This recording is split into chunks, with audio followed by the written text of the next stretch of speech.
اعوذ باللہ من الشیطان الرجیم بسم اللہ الرحمن الرحیم۔ حضرت ابو عبیدہ رضی اللہ تعالیٰ عنہ فرماتے ہیں کہ میں نے نبی کریم صلی اللہ علیہ وآلہ وسلم کے لیے ہانڈی پکائی، چونکہ دستی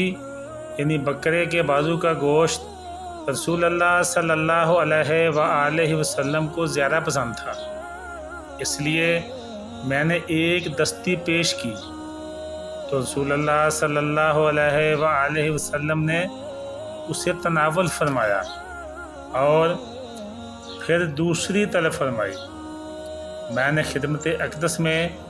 دوسری دستی بھی پیش کر دی، پھر آقا نامدار صلی اللہ علیہ وآلہ وسلم نے مزید دستی طلب فرمائی تو میں نے عرض کیا، یا رسول اللہ صلی اللہ علیہ وآلہ وسلم، بکری کے دو ہی بازو ہوتے ہیں۔